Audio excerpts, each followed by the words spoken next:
All right, what's up, everybody? Welcome back to the Fluence Podcast. As many of you know, we have this channel dedicated to bringing on fellow creators here in the space and just kind of shining light on the people who we think have contributed a lot to helping build it. And so today we have our guy, Dan. I have a bit of a funny story I'm going to tell in a second here. But this is one of those podcasts I'm personally really excited about. But without further ado, Dan, how's it going, man? Good, man. Thank you so much for having me on the channel. It's awesome, obviously, connecting. Great meeting you not too long ago. Yeah. And I don't know how I feel about surprises like this, but I'm very curious of whatever the story is. But I'm looking forward to the chat, man. I appreciate it. And I appreciate you coming on. And, just to kind of kick things off, I wanted to start off with a bit of a story from 2021. So in 2021, I was 20 years old and I was still in college, but I was like on the verge of dropping out because I just hated school. I've talked about this on the channel before. And at the time, I was doing something called like dividend investing. Everyone, I'm sure, knows what that is. Well, I realized, I was like, well, I have a lot more free time now. So instead of dividend investing, I want to start making money online in a more active way. So like most 20-year-olds, I found my way down the rabbit hole of day trading and all this. I had never really gotten super deep into the crypto rabbit hole in like this 2020, 2021 era. But I got into trade, like technical analysis and trading, and I was trying to trade options in the stock market. You know, the typical story.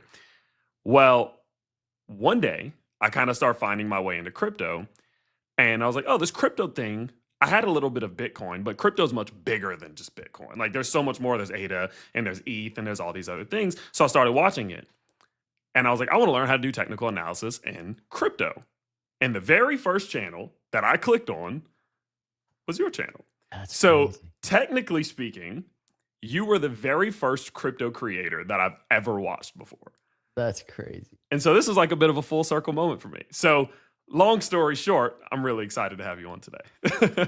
Dude, that is really, like, that's just cool to think about. It's not like you're like, hey, I remember watching your videos back in 2020, 2021. You're saying I was the first channel you saw. That's nuts. The very first one. And the reason why was because people were trading Bitcoin. And I was like, I don't want to be like them. Yeah. So I went on CoinMarketCap. I found a couple altcoins that I thought were interesting. ADA was one of them. I typed in ADA technical analysis. Your channel popped up and I clicked it. And I remember it vividly. I remember what I was doing. And so, again, full circle moment here. Now we have you on the podcast and we can talk crypto and YouTube and all that. But you were the very first person in crypto that I've ever watched. And that's really awesome, sweet. Thank you for watching. I hope you subscribed. 100%. I did indeed subscribe. And I actually think there should be a way. I remember YouTube released this cool feature not too long ago where you can go see how long you've been subscribed to someone. Oh, okay. If I find that, I'll pop it up. But that's you guys cool. can see it. But anyway, so welcome to the pod. So look, let's just kind of start off. So what we generally like to do here is kind of just go back as far as you'd like and give people just a bit of a basic introduction to who you are, kind of, how you found your way to where you are currently. Yeah. It's an interesting background from an entrepreneurial perspective. But long-time entrepreneur, I guess you could say. Like I was out of high school, ready to go, ready to try and make moves. So it's a huge part of my story. Foundationally, I think is very important for anybody just, learning more about me. Foundationally to everything I do, whether it is business, family, is my relationship with Jesus Christ. I mean, he saved me. His grace is everything to me. It is the only thing that matters to me. And that's just important because that I take that into every aspect of my life. So I really especially set that as the preface because a lot of my journey as an entrepreneur is a lot of failures. You know what I mean? Before 2008, like I was getting into in real estate and prior to real estate and doing all that, I can't even tell you the number of things I tried and I was stumbling around everywhere. Real estate seemed like it was starting to get some traction. I'm like, this finally, the market was booming. And then I just I overdid it. I got swept up in 2008, like complete reset. That wasn't the momentum or the path to success that I was hoping for. And then, continuing to do stuff. Then finally, like I'm trying to breeze through this and not just tell the whole story of everything. But I got into like the marketing side of things with call centers, with different products, managing call centers with a business partner of mine, and it was cool. Like I was making some moves finally as just an entrepreneur, trying to start something, trying to grow something, and then I kind of split ways with that whole setup. And then it was 2017. Um, Another guy came to me that I knew for a while, just a buddy, and he was like, "Yo, what do you think about recruiting?" And Mm. I was like, I think it's an awesome play. Like, I think I would be pretty good at that, like headhunting especially."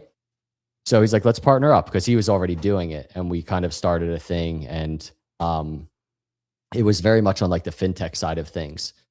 And we're doing it. And then he's like, "Yo," I remember, I think it was like at a coffee shop up in Pennsylvania. He's like, "What do you think about crypto? There's like a ton of startups in crypto. So much money's like coming in." I was like, he's like, what do you think about like recruiting for startups in crypto?" And then I was just on board like with that idea. And then at the same time we started doing that, I started just buying crypto. I think it was just Bitcoin and Litecoin. I was just buying. And I remember just being in like, just watching the charts at the time. It was 2017, a lot of volatility. You see all these gains and then there's a big 30% dip or something. And it's just like, what? I just liked it. You know what I mean? I was so hooked at that moment. And then, you know, long story short, it was going into 2018. I started Crypto Capital Venture YouTube channel. And it was just because I was just like on my couch watching crypto YouTube videos. And I was like, let me do something ridiculous. And I did like I deleted it. I wish I still had it. It was like a joke technical analysis. It wasn't even anything, but it got views like fast right away. And I just did it for fun. And that was the beginning of the channel right there. I was like, wait a second, like, that was an embarrassing video. Let me delete it and actually do a serious like analysis, like where my head's at right now. And that was the beginning of the channel. And at the same time, I had branched off on my own in recruiting in crypto. So that was also a Crypto Capital Venture. So it's both, even really to the day. It's YouTube channel as well as a recruiting firm. And that's like long story short, how I got into crypto. Like there's so much to it, like on the micro side of things. But again, just a lot of stumbling around and trying to figure out not only like what could I do that I'm like decent at, but what could I do that I enjoy? You know what I mean? Right. And crypto for me has been a huge blessing, as annoying as it is. You know.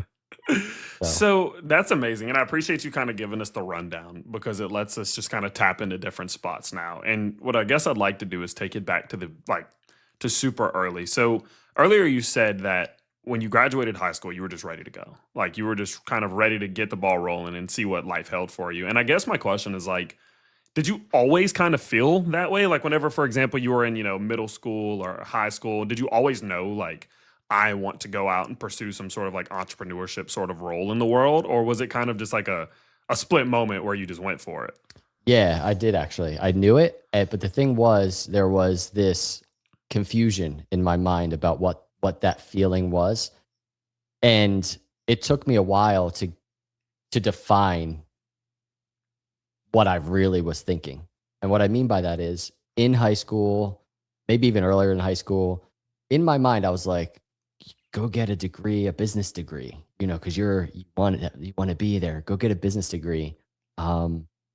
Picturing myself in a, skyscraper executive office with a suit on. Like that's like an entrepreneur picture for me when I was younger. And I played that game. You know what I mean? Like I tried to do that. I tried to find the right opportunities that I would maybe be good at. Insurance was one of them. Like I got my insurance license. That was a mess. That was so hard to do. But I was like chasing the wrong thing. I don't know how to explain it because like, sure, there are people that would be great in that type of environment, like corporate business setting. But I was chasing that wrong thing. And really what I was really wanting to do was just be just like a hardcore, like bootstrapped entrepreneur, that kind of has to figure it out on their own. They're not like just, in corporate America figuring that. Not that anything is wrong with that, but after I started doing that, there was failure, yes, but it was like I felt like even when I was failing, I didn't even care because I Mm, knew that I was enjoying the struggle. I was enjoying trying. Before I had a family, I it sounds weird, but I was kind of enjoying, like, I was living in, like, a very small, tight apartment, like, just trying to get by, like, you know what I mean? And I was like, "I don't care. Like, as long as I have a roof and some food, I'm gonna sit here until I figure it out." yeah. And, like, that's what I wanted. It wasn't like, "Go get your degree and do all this," but I spent a lot of time trying to do that stuff, you know what I mean? Right. I don't know if I answered your question, No, but absolutely. No, 100%. And that was, you kind of touched on it there, and that's kind of the direction in which I was about to go in, because what stood out to me is you were just like comfortable and confident to keep going and going even when you were failing. And I think one thing that really stood out to me is when you talked about what happened in 2008. So, not too long ago, we had Rob from Digital Asset News, and he had a very similar experience. He was that guy in 2007, and he was not that guy in 2008 anymore, right? To yeah, where he went through a feeling where this big thing was all exciting. It's making money. He's making money, just to realize that he was late to the party. And now he's like basically restarting. And I guess my question for you is like, how are you willing to go through a time like that? I don't even really remember this time. So I'm always super interested in like hearing people who remember 2008. How are you willing to go through such a rough period and be like, I'll keep trying? Because I feel like so many people, their life since then has really just, all their ambition is gone. Why yeah. why isn't yours? Um, and don't get me wrong, by the way, like, tons of doubt in those moments, tons of questioning, "What are you doing?" And by the way, that doesn't end. Like, that still happens even now with new ventures, with new endeavors. Like, I think for most people, whether there's even if they're successful, I don't think that that feeling goes away, questioning, wondering. But for me, you kind of say, like, how do you kind of keep going through it? I guess for me, it's just, I don't know. I saw the alternative, I guess, you know, I, it's, I don't like being on somebody else's time. Like, I don't like having to set an alarm because I need to go not get fired somewhere. Like, that's something very big that drove me. It was just that. Especially because I like to just sleep, like, until I wake up. Like, because Right. I go to bed late because I can't fall asleep, and then I like to just wake up whenever, you know what I mean? Like, that's Yeah. important to me. And that sounds ridiculous. Like, why did you become an entrepreneur? I really like to sleep, and it's just like, Yeah. that was it though. So I saw the alternative, and I was just like, I'm gonna keep trying. And fortunately, it was just at a time when, I was single. It's not like I had a family, and that makes it more difficult. And I'm not Mhm. saying uh, or insinuating, don't take risk if you have a family, but you definitely need to be more careful, I guess I would say. But yeah, it was the alternative is why. Right. Right. No, that makes a ton of sense. And, so many people I feel like now have run into roadblocks. And I've talked to so many people, especially like my age, that 24 to 26 range, where they tried drop shipping, didn't work. They tried day trading, didn't work. They got hit with the Forex thing, didn't work. And I think so many people, younger especially, they lose motivation to try new things because every new thing they've tried just led them like in a worse spot because they had maybe the same amount of money, but now less time. And so I was very curious about your just again capability of I need to just try again. But it makes sense, right? Like the alternative of what you were doing was doing something you definitely didn't want to do. Yeah. So I guess it's like infinite downside and like or infinite upside. And yeah, no, that's interesting. So were you investing? So I guess throughout this whole like entrepreneurship cycle that you had through, it's about 10 years from 2007 to 2017. Were you kind of in touch with the whole world of investing, or was that completely 2000, like, one of the things that I did was, like, man, I don't even know what year that was, like 2004 or something like that. I was like getting into that and get a little bit of a win and then boom, lose it all. Like, almost like very crypto-ish, like penny stock stuff. yeah. Um, but like zooming out on all of it, I would really say that most of the time I didn't spend like investing. Like I wasn't really doing that. That didn't start until crypto, really. It really was just trying to survive and like figure something out for me. You know what I mean? Um, Probably along there, sprinkled in there was me, taking a course on like, you know, currency trading or something. I don't know. But yeah, I didn't really start investing until crypto.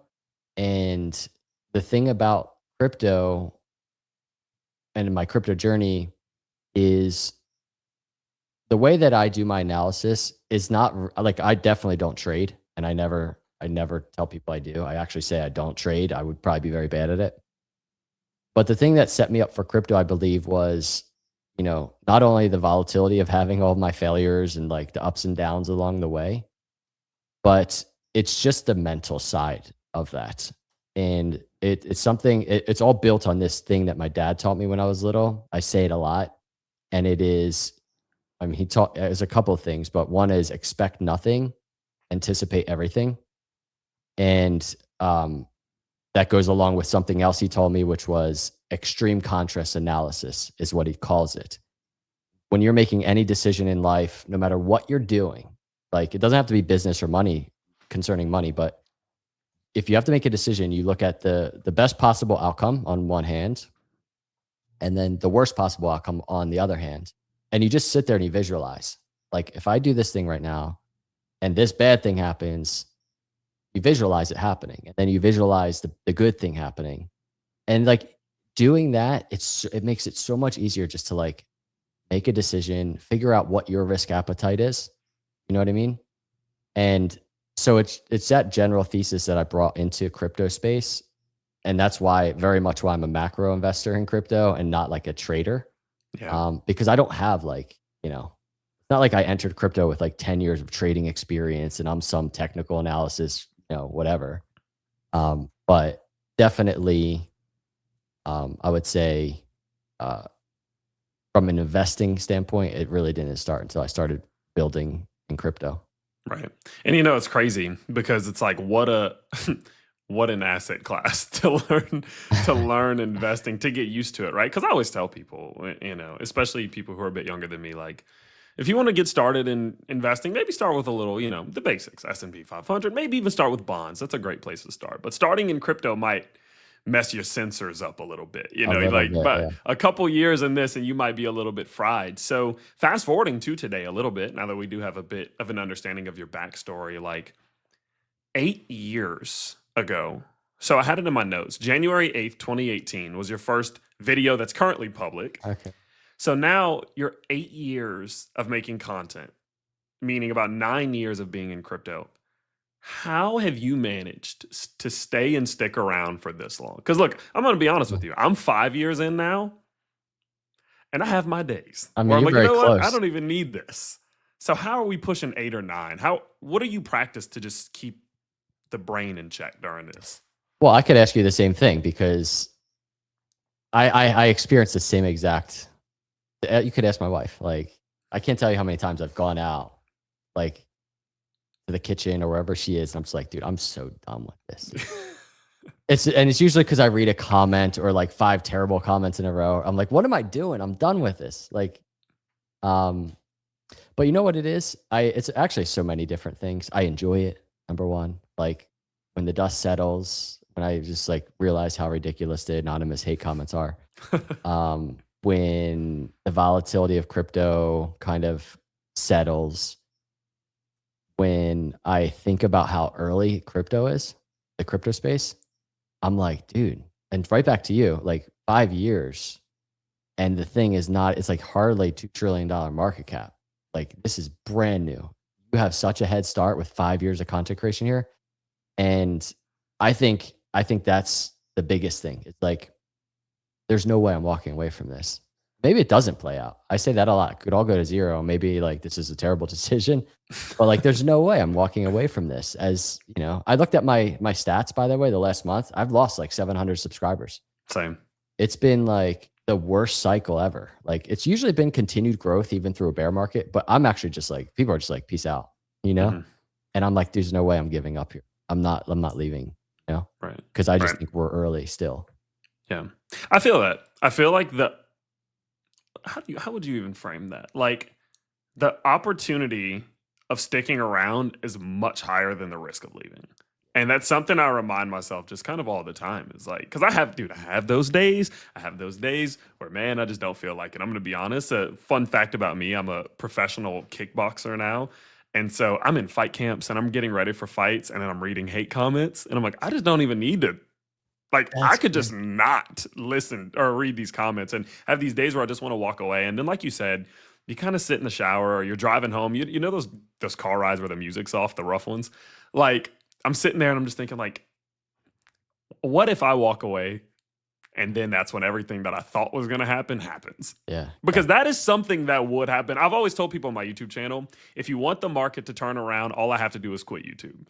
So as soon as I quit, it'll all Yep. pop up. That's so true, dude. But Question for you real quick. So you started your YouTube channel at, like, was it kind of the top of the last bull market? so my YouTube channel used to be dedicated to stocks because I got into stocks when I was 16 through an account that my mom just kind of made for me. And then I was investing just basically into dividend paying stocks from like 16 to 18.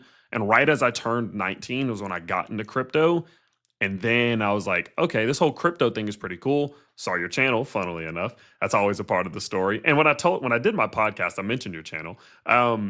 And then it was around that time that I switched my YouTube channel over to being about crypto. It was just more fun. You Yeah. know what I mean? Oh, yeah. Like, you remember 2021, 2020. It was a good time. Yeah, You dude. know. Yep, So I do. So the thing about it is it wasn't at the beginning, right? Like before it, right? right. So It was you have some fun. January, February of Okay. 2021. So I think you have like a lot of, you have a fun cycle ahead of you. Like your first full cycle. I think it's going to be awesome, dude. I think you're going to enjoy it. But dude, being a crypto YouTuber, being in crypto as an investor, it's like one cycle is enough to teach you like 20 years worth of just like market psychology and everything that comes along with it. Yeah. So tell me about starting the channel. So what made you? So I remember you said that you kind of just made like a funny joking analysis video. Probably weren't really expecting it to like go crazy or anything. But what was it? Like had you ever considered being a YouTuber before? Or did you have other YouTube channels dedicated to other things? What was that moment where you're like, I'm going to make a YouTube video? Cuz it's a bit of a weird decision we all made at some point. Like, let's just turn on a camera and do this. So what was your moment? Yeah. I think YouTube was always something that I was like, I wanted to do, I would try stuff with. And it's just like, and so many people share this. When you try to do something, it's like you do it, put the videos out, and like nothing happens, like crickets. It is one of the hardest parts of social media still. Even in launching this other thing that I recently launched, it's just like, it feels weird to try and start something new and just like you're speaking to nobody. But I started it because not only did I always have interest in it, I think I was just watching crypto YouTube videos as an investor, and I saw who was out there and what they're doing. I was just kind of like, man, like that seems kind of fun. Like literally just talk about your opinion on this new thing, crypto. I'm excited about crypto. That's really what it was. I was like, let me try and see what happens. And I genuinely like, I don't remember exactly, but I probably in the moment I was probably like, dude, maybe I'll get like 5 views. Yeah. And I think it was hundreds of views, like quite quickly. Comments. I was like, what is happening here? And it's because crypto was just like popping. Yeah. And that's what it was. I did it. And once I realized on that video, I think it was that first video, I was like, I could create content and get views and grow something here. And like, that's why I started doing it. And my whole goal was just really to track what I'm thinking about the markets and learn along the way. Because again, I wasn't sitting there like, the absolute pro. You can go back and even see my early TA. It's like, what in the world?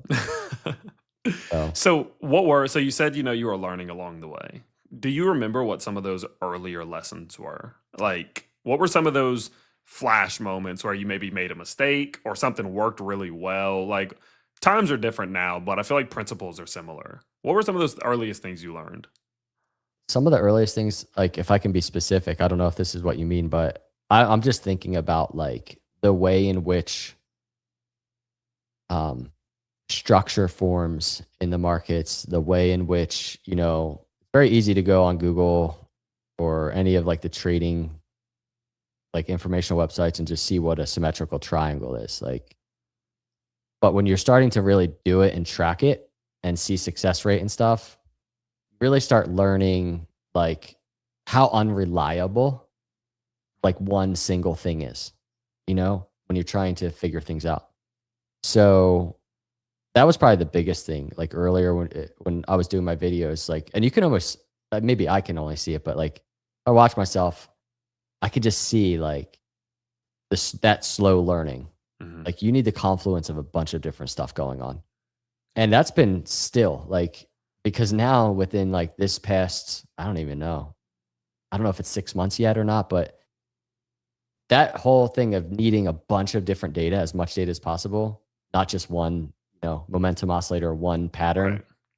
that has progressed this entire time. So even until recently, I'm bringing in macroeconomic stuff like crazy, because it's just something that I've learned that I just didn't know before. You know what I mean? Like the business cycle is crazy to me, and it's, I don't know if you've probably seen content about it, but I'm so curious to see if that will be proven right or wrong for this cycle. And I think we'll find out, but it's using everything in your toolbox together is where Right. real value is. And you've done a really great job. From, I mean, the very first time that I've watched you, like one thing that I've noticed, and it's a lesson that I learned from you, right? And more as a creator on the creator side, is sticking to what you believe, right? Because I'm sure you've seen this before, but it's so often where there's creators who one day everything's good, the next day everything's bad. One day everything's good, and it's like they're selling everything, now they're buying everything. They call it flip-flopping. I don't know if you've seen this. Yep. But I feel like from the earliest stages, especially whenever you're talking about the 786 level and you're focusing more on the structure and the technical side, it's like your stories never really changed. Like you were trying to paint a picture for your audience, and that picture was just progressively being painted as time goes on. You never really like switched and flipped your thesis or all that. It was always like a determination, like this is what I think is going to happen. And I guess my question for you is, as a creator specifically, how are you able to stick to your guns? Like stick to genuinely believing something, even in the moments where it feels like you might be wrong. Because I remember in 2021, I can't remember, maybe it was summertime of 2021, the market started falling, and you were one of the few who said, we might not be over quite yet. Like while everyone thinks this is over, it might not be over. And they were on you. They were on you bad. I remember this. It may be a live stream. And you were like, if I'm right, I'm not going to say I told you so, but you guys will know I was right. And you were right. Yeah. And so I guess the question I'm trying to ask is like, how do you stick to your convictions in a market like this? There's a couple things I could say to that. One of them is also something that I think I'm learning that's very important for me as an investor. But number one is like, again, I think this, and this gets me in trouble sometimes. I think the space is very early, and I really do consider myself a value investor, and that is, you know, when things are undervalued. And this is a very long-term thing for me. Whereas I think a lot of people getting online to watch a YouTube video are just like let me get a 20% gain, like, and trade it by next week. Let me get a cycle 300% gain. I don't know. I just have a different mindset. But with that being, but that's why I'm like, I will just be bullish, right? And especially right now, if I'm wrong, I'd rather just stick to my thesis and let people know I'm wrong, you know, like, and people will see I'm wrong. I'd rather be wrong in front of everybody than flip, like, because that happens. You know what I mean? We start dipping 10%, you know, bear market might be starting, everybody. I'm not going to do that if I don't think that. Right. With that being said, my biggest weakness across cycles has been the tops, not the bottoms. The bottoms I get like crazy. I get crazy bullish. People hate it, but it's just like, what's going to happen? Like, you know, if we're managing our risk and it just keeps going, it's like, it's annoying, but it's the top of bull markets that I was very early in the top of 2018 area. I learned a kind of a lesson like of how cycles are working. Last cycle, I was like, all right, a lot of preparation going into 2020, scale out on the way up, had my whole plan. I was doing videos on it. And I took profit, and it was very like blessing, but I didn't take it near as much as I should have in terms of profit. And it's partly because I'm just like, I'm just very macro bullish on crypto. Right. So that's like probably it's been my biggest weakness is you can't time the top, but being happy about like what I'm really taking out of the market when it's getting crazy. Yeah. And this cycle, I absolutely feel very prepared in that regard, but it took multiple cycles to get there. You know what I mean? Right. 100%. And, it reminds me, because you were kind of talking about previous cycle. One thing I'm telling you, I used to watch YouTube all day long. I had a bit of a problem. It was so fun in the bull market, dude. You know what was funny is I think I stole this from you, maybe, because I am also macro bullish in the sense that I just think that crypto will be more important to the world in the future than it is today. Yeah. It's just that simple, right? But what I stole from you was in the last bear market, I was wrong. I didn't think I was just super late when I thought the top was. It was like this whole funny thing in my community. But I told everyone, and I stole it from you. I said, I might be wrong now, but let's see how long I'm wrong. So it's like, because my general thesis is we're going to go back up. So yeah, I might be wrong right now, but let's see how long I'm wrong for. Yes. And eventually, market starts to recover, 2023, 2024. And I think I take the market a little bit more abrasively than you do. I was like, I told you, but like, yeah, no, it makes a ton of sense. And I feel like those are lessons you have to learn. Though I took zero profit in 2021, by the way. So that I learned that one the really hard way. So what have been some of those lessons that you've learned outside of maybe taking profits over the cycles that have made you better at investing in crypto through all the volatility? There's taking profits, there's going against the grain. What are some of those lessons you've picked up? Yeah, it's a little scary too, because obviously like take profits when things are getting crazy. Like it's the same signals every time. You can look at so many different indicators, and that's number one. But I guess how to manage risk, I think, is probably the biggest thing.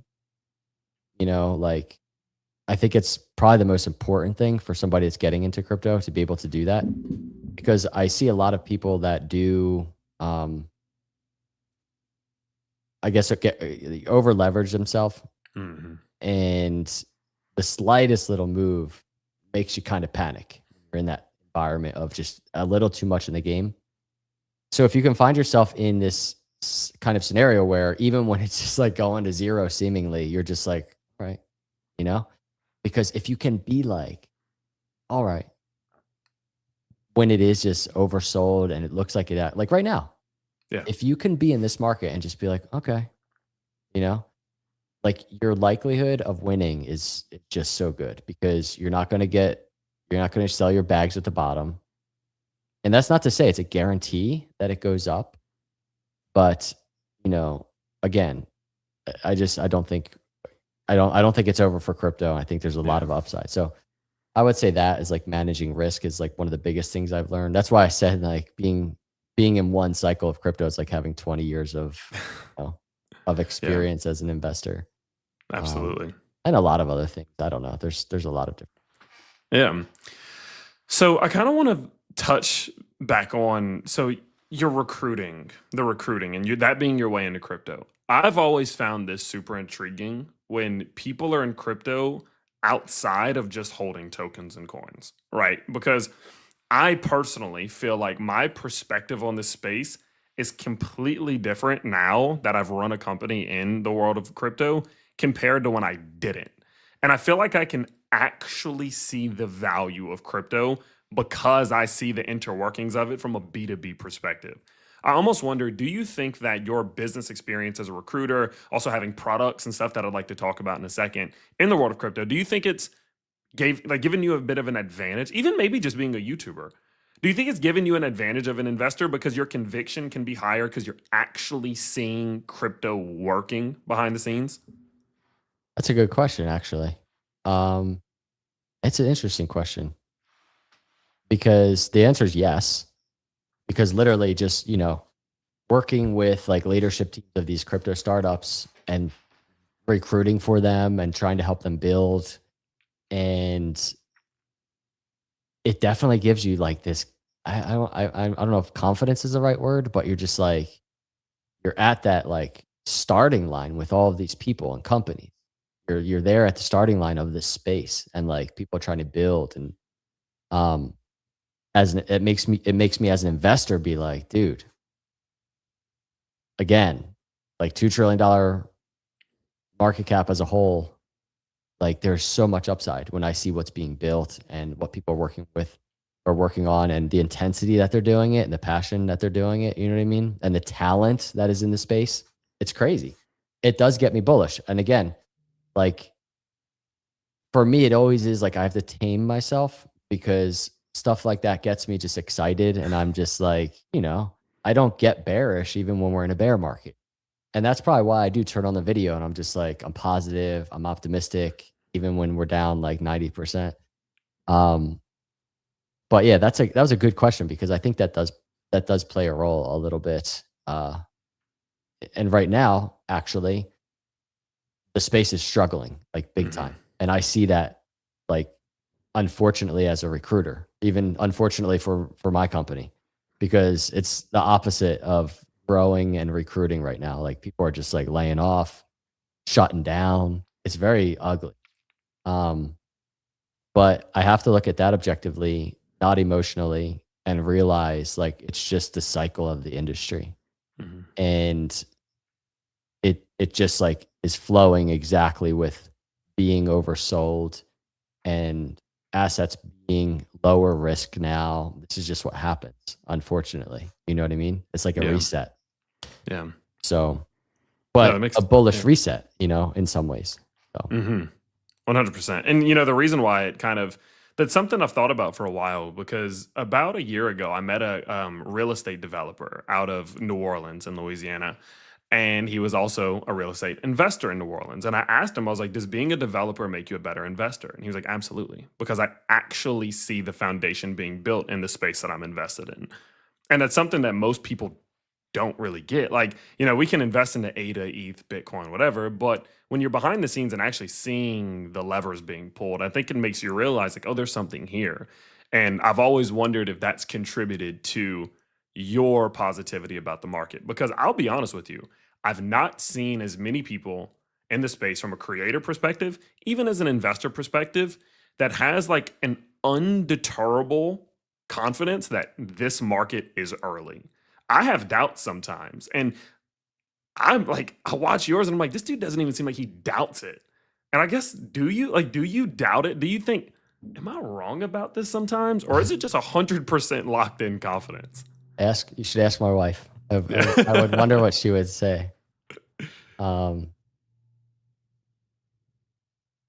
don't like using the word doubt, but 100%.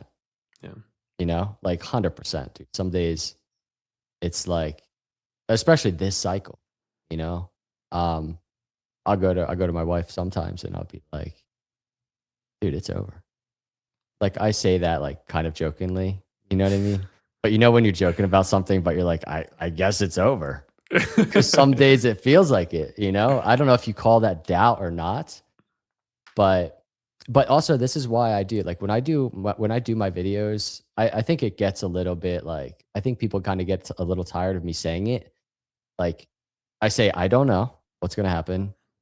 And also it could all go to zero.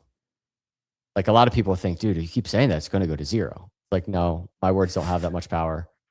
And I say it though, because like, it's not doubt, but it literally is like, I don't know. Like, maybe it is as bad as like, Peter Schiff is making it. And I'm just like, I'm an idiot and it is going to zero. But this cycle, dude, is testing everybody. But I think, again, I zoom out on that though. And I look at this, all of the data and everything. And I'm like, I'm right back to it. That's why I get on a video and I'm like, I focus on that stuff in my videos Yeah. because you focus on feeling or sentiment. It is so deceptive. You know what I mean? And it's just it's probably the most dangerous thing to somebody that wants to succeed in crypto is sentiment and emotion. hmm So let's actually. I'm glad you brought that up because there's two things I'd like to get to as we get towards the end of this. The first one about being a creator in the modern day, and then the second one we'll talk a little bit more about like being an investor. But the question I have for you is, as someone who has now been through multiple cycles as a creator, does it feel different? Right? Like as a YouTuber, someone who's making YouTube videos, you're making content over on X as well. Like, does YouTube feel the same or does it maybe feel a little bit different than how it used to? Because I will confidently say YouTube feels a little different these days. And I can't really pinpoint what it is, but I feel like it feels different. And I'm curious if you get what I mean. I 100% get what you mean. X has not done the best job of creating this environment of success for content creators in the way YouTube has done. And like, I'm saying that because oftentimes I'm like, sometimes it's just, I have so much more fun on X, creating content, delivering my opinion, communicating stuff because YouTube feels different. I don't know. I don't like you. I don't know exactly what it is. I don't know if it's because like literally 80% of the time we're in a bear market. Yeah. And it's just like the bull market, the fun times are like very fast and short lived. Like, I don't know what it is. But I agree. I don't know how to define it though. I don't know how to explain it, but it feels different. It's like a lack of novelty. It's almost as if the novelty from 2020 and 2021 is gone. And so it's like, I think I think YouTube and crypto as a whole is maturing. And I actually do think it's a good thing, which I'm going to ask you about in a second. But I think the immature times were kind of a little bit more fun sometimes, right? Because I felt like we were all just a bunch of, there's a movie I watched not too long ago. Maybe it was Independence Day. I can't remember. But in the movie, the aliens they're invading, and there's like a group of people who are like dancing, inviting the aliens in, and they're all excited. And that's how I felt like we were. We were just a bunch of group of weirdos, just having a blast in our own little world, didn't really care what happened, right? And I feel like maybe that's gone a little bit. And so I wonder, as a creator, what is it that drives you to continue to push through with your content, make your content better? I think we've all noticed it. As time goes on, your thumbnails get better. I think the overall delivery of your content gets better. Your titles are more appealing. Why or how are you able to still kind of push through on YouTube, lacking some of that old novelty that we used to have? Dude, thank you for saying all those things, especially a month that I lost like record-breaking subscribers. I think it's because there's like a silent majority of people that I know are just out there.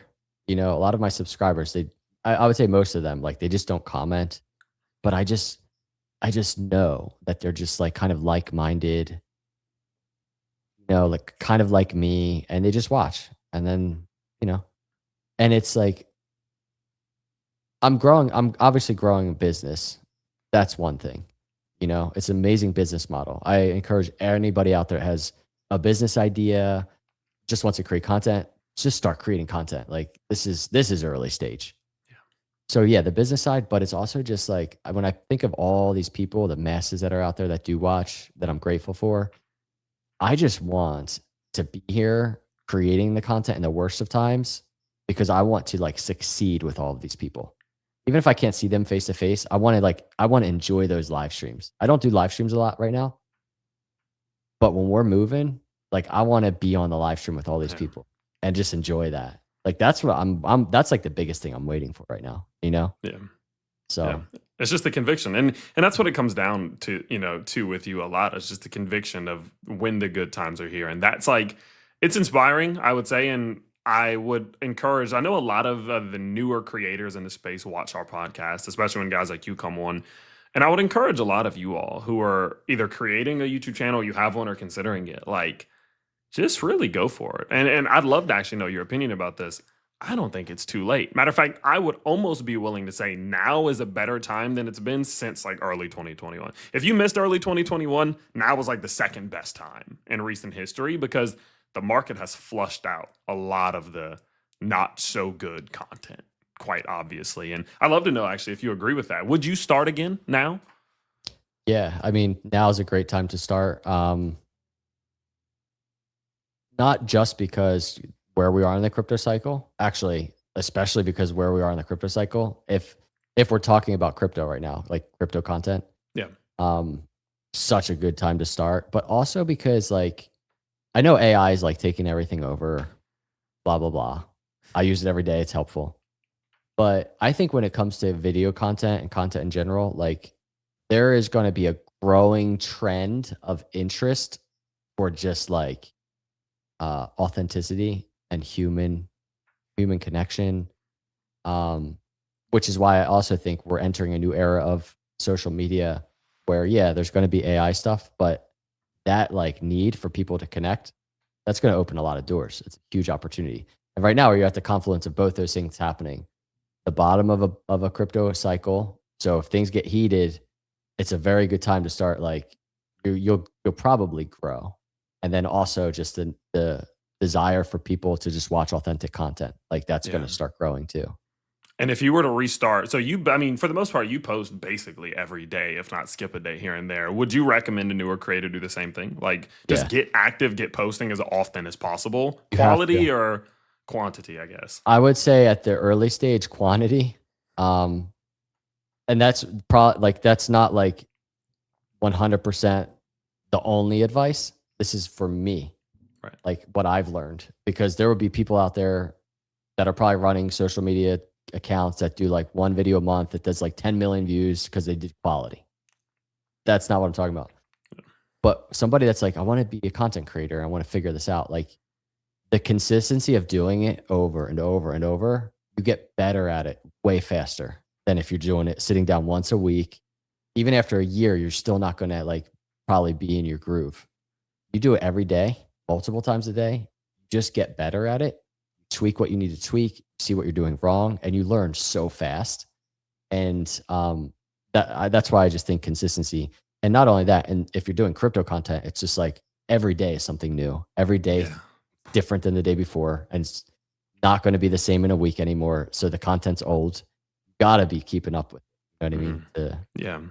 And it's awesome too, because like, I think you're a great example of this as well, is like, the dominoes that can fall from a YouTube channel are crazy. I mean, the way that you can go from just having a YouTube channel to now, for example, launching, an energy drink like you've just recently done with Protocol, like you accumulate an audience and people who care about you, and you have the opportunity to add extra value to their lives and in a way turn it into a business. And I'd love you to actually kind of speak a little bit more about like, what is it like running YouTube like a business? Because man, so many people treat it just like a second thing. Like they just make videos and that's it. But I think you can speak for this. Like with the right approach, strategy, and patience, you can turn a YouTube channel into a very feasible business that you can be full-time in on. So what's that experience been like for you with, your energy drink recently launched and of course your Protocol and things? Yeah, I would say, I mean, for me, the business model has always been kind of like ever changing. Obviously, the first thing was getting monetized. That's a huge deal in terms of like bringing in some revenue as a content creator. And over the years, it's been a fine balance for me. Like I can't tell you how many times I wanted to launch something. Everybody's doing it. Like launch a class, launch a course, launch a this, launch a that. And I just never felt right about it because like if it's not something that I like genuinely was like, dude, go spend your money on this. I know people will. I just can't do it. You know what I'm saying? Like, and we launched our SaaS risk platform like in May. And that was a blessing to me because I've been wanting to do something, build a crypto company outside of just doing content. And I had the right guys that I met up with that allowed that to happen. But that was like my first step into like really creating like a business model besides sponsors. Sponsors are a big deal too.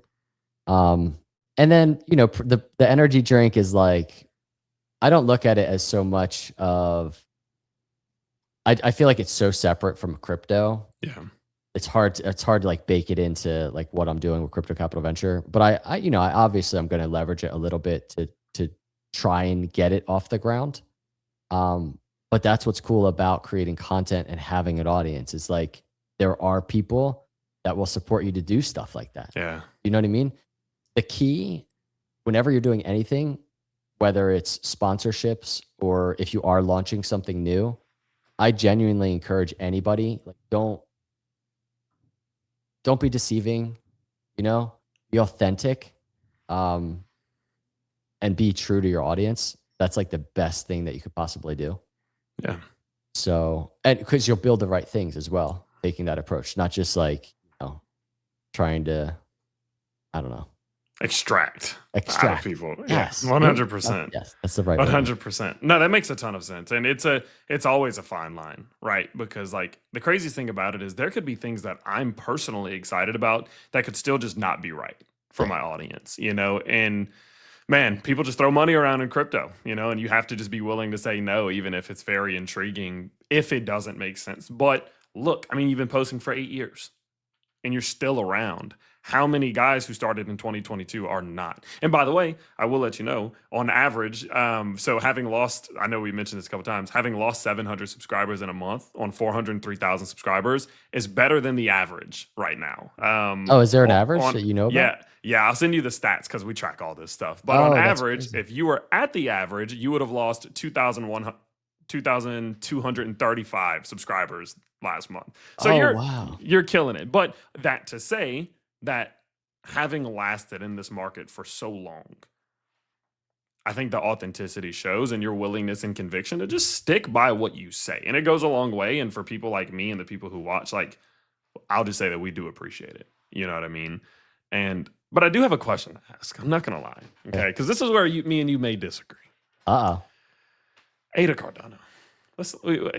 I gotta ask about Ada, right? Because I'm not Alex Becker level of like Ada hater. Yeah, but right? even he turned bullish on it before like the last capitulation. If you saw, what I did not actually. Is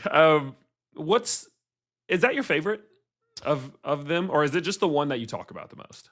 Well, the thing with Cardano is like I don't talk about it. It has even space now in my content for probably a good year or so. Like I kind of stopped. You might disagree even more with my favorite. My favorite is just crazy. My favorite is Dog on Bitcoin. It's the number one. I'm not trying to shill meme coins here, but that's okay. It's a value play of mine. Like it's the number one coin on Bitcoin besides BTC itself. And you asked my favorite, so that's why I'm saying that. But yeah. It's similar though in the sense of it's a value play, just like Cardano is a value play. And the thing about Cardano is like, because I see comments a lot still, right? People are like, you know, your ADA is doing terrible. And I'm like, go look at any other altcoin right now. Like, it's everything. It's everything. Cardano is not like underperforming in some crazy sense. What's good about Cardano, along with like things like XRP, like on the security side of things, dude, Cardano is like one of the few that is very safe. Yeah. And with all of the institutional adoption, as well as what's happening with the current administration and Clarity Act, Genius and stuff, Cardano is a winner. It's like in the group of winners. And so it's become an even more sound macro play in my view. So yeah, I mean, I'm still bullish on it, but I do a lot of content on SWE lately. Right. Just because I think it's just going to do awesome this cycle. I really do. Yeah. Have you ever been a Solana guy? I have never been a Solana guy. And I think that's why I partly like SWE. I get a similar like vibe, I guess you could say. And I was not in Solana before it really kind of exploded the way that it did. And SWE kind of had a nice, entry into the market, but I just think there's a lot of upside still for that one. But Yeah. it's diversification. Like last bull market, it was definitely ADA heavy. This cycle, it's a lot of altcoins, and they're, it's more balanced approach in terms of what they are and what they do and stuff. Yeah, 100%. So to kind of, and I appreciate that. I always joke about it. It was one of those funny things that I've always thought about. But I guess to kind of wrap up here, let's talk about the future, right? We've talked a lot about the past, a lot about the present. Let's talk about the future. What does the future for Dan look like? Because one interesting thing was the name change, right? From Crypto Capital Venture to your name. And so I was curious, like, is the future, like, are you still moving in the same direction that you always have been? Are you looking to maybe like kind of explore yourself being kind of like building more of a personal brand up a little bit? What's the future of you as a creator look like? And then let's talk about what your future thoughts on crypto are. But starting with a creator. It's tough because I don't, like, I think about the future, but I try not to do so in such a way where it kind of like dictates what I'm doing right now, like where I've been placed. You know what I mean? Mm. Jesus says, don't worry about tomorrow. Like, today's got enough worries of its own. And this isn't how I've always been. I actually would always actually think about the future, anticipate this is, but if I had to answer your question, I think in kind of like what you're asking, it's actually hard to answer. It's actually, I don't know, because it's a good question though, because I think it was just even the other day, I was like, crypto capital, like I think about my company a lot, and I'm like we're early. Like I really think this crypto is going to explode. Like crypto capital venture, like what could that be one day? Yeah. Like I want it to be more than a YouTube channel. Like people know it as a YouTube channel. I want it to be bigger than that. I want it to be doing things that I don't think I can even imagine right now. You know what I mean? Yeah. Which is something I've learned is like, you can have your plans, you can do whatever you're doing and have your goals, but so often where you end up, completely different. You know what I mean? That's why I don't spend a lot of time thinking about it. I just kind of try and take it day to day. If that makes sense. Yeah.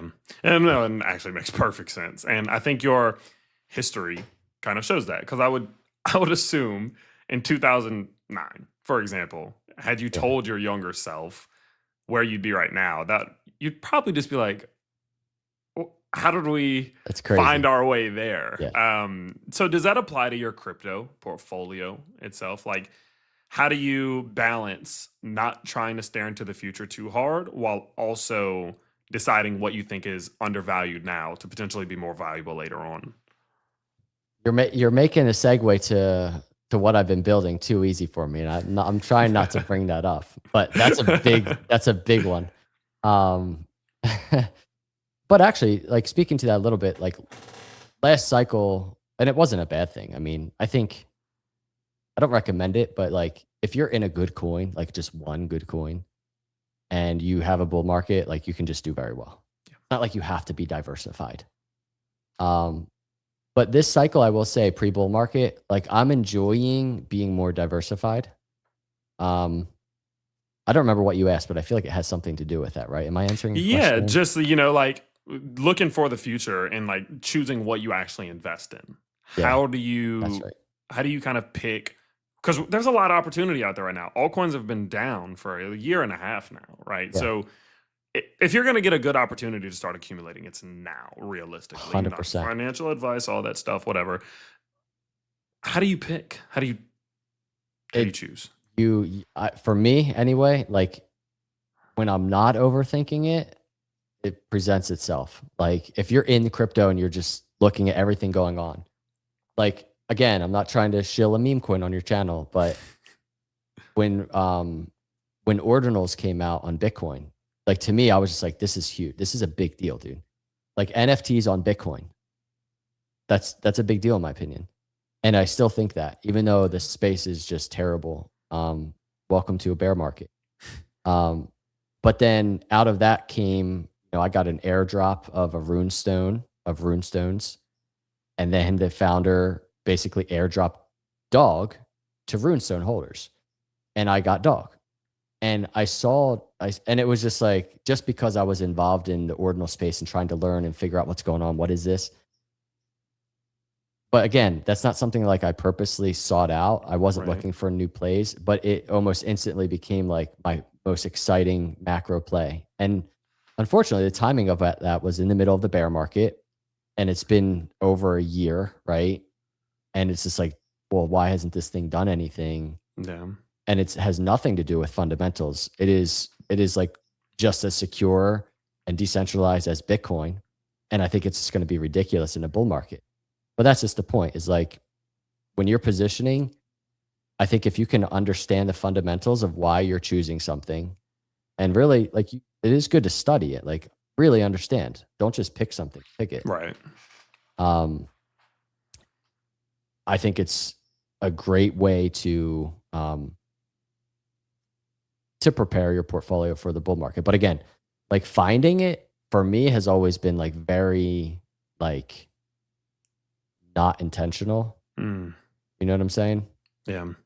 You're just involved, and you kind of just run into them, don't you? You run into them. Yeah, you follow your gut a little bit. I don't want to say that, but that's how it starts for me usually. But it's honest. It's honest. Like, even one of the best positions I've ever had was Solana. I bought Solana at like $13 or $14 purely I had a funny thought about Solana at the time. I had already had it in previous cycles, FTX situation, Alameda Research. We know how that went. Solana crashed. And I had a funny thought while I was driving home from training one night, which was, wouldn't it be funny? Everyone hates SBF now, and he like ruined Solana. Wouldn't it be funny if Solana just took back off as like an FU to SBF? It was the only thought that I had. And I was like, you know what? I'm going to triple my bag just because of that thought. And then it worked. And it's funny because so many people are like, how'd you know? I was like, I did not know. That's exactly what I'm talking about, though. You know, like, it's exactly what I'm talking about. Yeah. Like, following that intuition is like so often like the best thing to do. It can, like, you have to be very careful, but if you're balancing your risk when you're making a decision like that, like, that's what I'm talking about. And you couldn't have anticipated that, all that happening in that month or week or whenever that happened. You know what I mean? It just happened because you're in the space. And the longer you're in the space, the longer you're kind of absorbing content and data, stuff just happens. You know, it's like the best way to put it. 100%. And I feel like that's what I've learned from this podcast myself, is just that, like, one of the best things you can do in this space, is whether you're a creator or whether you're someone who's just investing, is just get involved. Like, just get into it. This market will teach you more in one cycle than 20 years in any other one. And I feel like those sorts of lessons are going to go a long way with the people who've watched. And so I know we're at about an hour, is where we like to cut it off, but there's so much more that I'd love to speak to you about. Just, I have so many questions. I know you have a family and entrepreneurship and building and developing products. There's a lot. So I'd love to have you back on one day. But I do appreciate the conversation. It's been amazing. And if you have anything you want to shout out, feel free. Little dog on Bitcoin, feel free. Yeah, no, all good. I just want to say to you, dude, like, I just think it's cool. Like, it's such a good example of why it's worth just pursuing stuff, building stuff. Like, I can't believe, like, I'm looking at our pictures are right next to each other. We're talking on the screen. Like, I was the first video you saw in crypto. You started building something, and here we are. We're just connected. Like, we're talking. Kind of weird. That's like, if I'm going to be 100% honest, it's kind of weird, but I'll take it. But that's awesome. Like, you know what I mean? So that should hopefully encourage or motivate people out there that are thinking, what, should I really do something? Like, yeah, it's so early. You know what I mean? Do it. So that's it. And thanks to you, man, for having me on. It was cool chatting. Yeah, 100%. And look, everyone, we will leave the links down below to all of Dan's channels, Twitter, YouTube. So feel free to check it out if you guys have any questions. I do think we'll try to get another one of these going in a couple months. So feel free to leave them down below as well. Subscribe. What we do here on the Fluence Podcast is we just bring on the creators who we think shine a light on the space and shine a light on them. So again, Dan, I appreciate you jumping on. Check out his links down below, and we'll see y'all on the next one. See you, everybody.